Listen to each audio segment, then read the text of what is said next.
જય શ્રી કૃષ્ણ. આપનું સ્વાગત છે પ્રાર્થના ચેનલમાં. અહીં તમને મળશે પવિત્ર કથાઓ અને ભજનો. દરેક વિડીયો તમારા જીવનમાં સુખ શાંતિ લાવે. આજે જ સબસ્ક્રાઇબ કરો. 22થી 28 જૂન 2026 જાણો આ સપ્તાહનું તમારું રાશિ ભવિષ્ય. જય શ્રી કૃષ્ણ મિત્રો, તમારું સ્વાગત છે પ્રાર્થના ચેનલમાં. આજે આપણે જાણીએ સાપ્તાહિક રાશિ ભવિષ્ય. કેવું રહેશે તમારું આ સપ્તાહ. 22થી 28 જૂન 2026 તમારી રાશિ માટે કેવા સંકેતો લઈને આવ્યું છે. આ સપ્તાહે કેટલીક રાશિના જાતકોમાં મુસાફરીના યોગ અને વ્યવહારુ અભિગમ, કંઈક કરવાની તમન્ના રહેશે.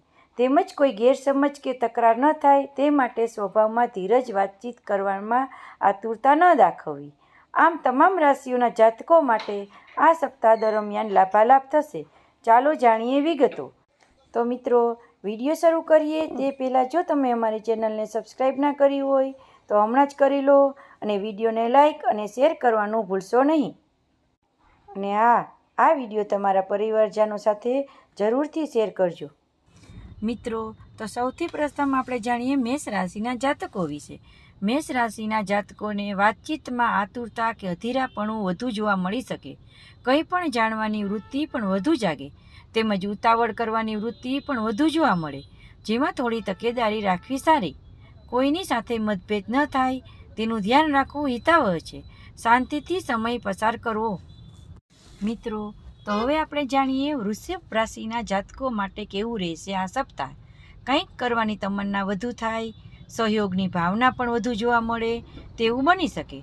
પરિચિત સાથે સમય વધુ પસાર થાય તેવું પણ બને. કોઈની સામાજિક કાર્યમાં તન, મન અને ધનથી યથાશક્તિ સેવા માટે તત્પરતા પણ બતાવો. મન શાંત રાખવું અને ભાવના ઉમદા રહે તેવા પ્રયત્નો કરવા.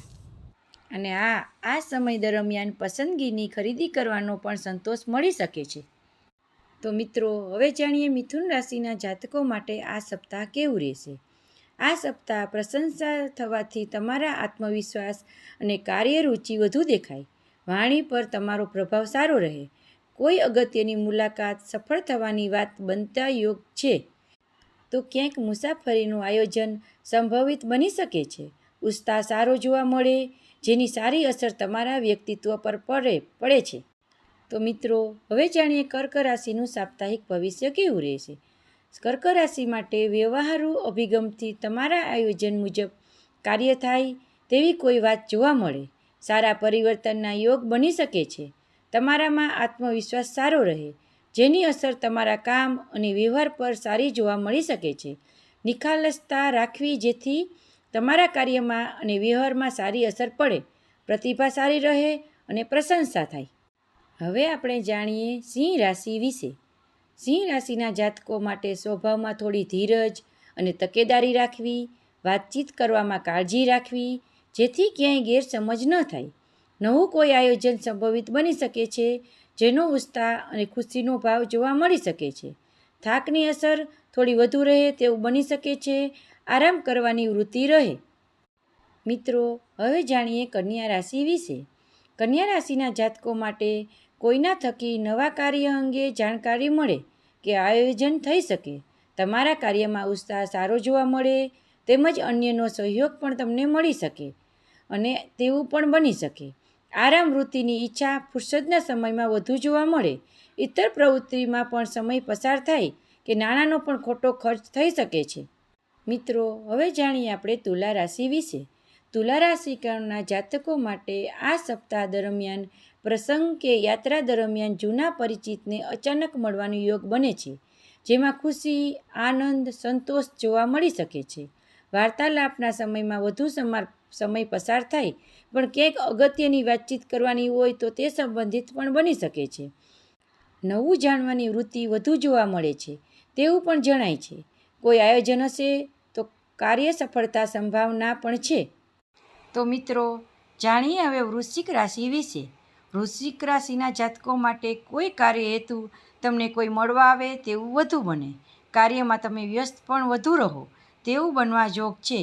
હિત શત્રુ અને ખટપટ કરનાર હોય તો તે કાબૂમાં રહે તેવું પણ બની શકે છે. તમારે વાહન ધીમે ચલાવવું હિતાવહ છે અને ગેરસમજથી બચવું જોઈએ. મિત્રો, હવે જાણીએ ધન રાશિ વિશે.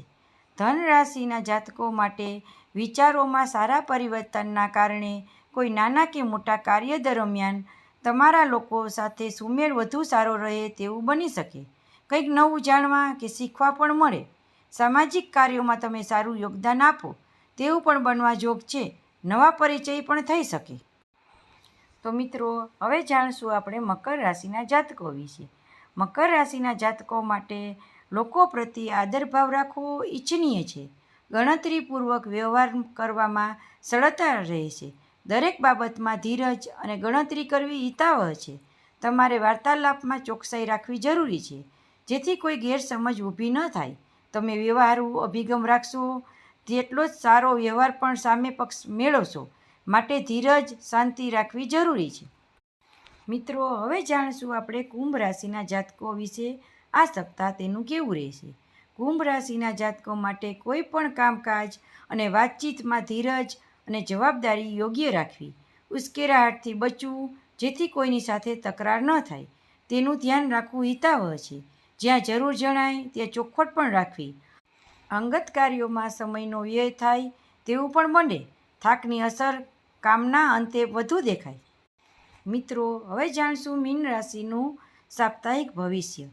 મીન રાશિના જાતકો માટે તમારે કોઈ નાની કે મોટી મુસાફરીની પણ સંભાવના બને છે.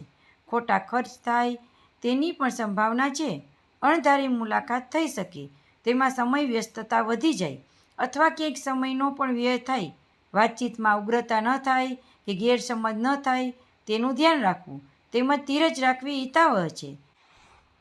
તો મિત્રો, આ હતું તમારું સાપ્તાહિક રાશિ ભવિષ્ય. તમને આ વિડીયો પસંદ આવ્યો હોય તો તમારા ફ્રેન્ડ સર્કલ અને પરિવારજનો સાથે જરૂરથી શેર કરજો. બેલ આઇકન જરૂરથી દબાવજો, જેથી આવતા નવા વિડીયો સૌપ્રથમ તમને મળી શકે. અને આવા જ આધ્યાત્મિક વ્રતકથાના વિડીયો જોવા માટે તમારી મનપસંદ ચેનલ પ્રાર્થનાને સબસ્ક્રાઈબ કરવાનું ભૂલશો નહીં. જય શ્રી કૃષ્ણ, જય માતાજી. ફરી મળીશું આવતા સોમવારે નવા વિડીયો સાથે.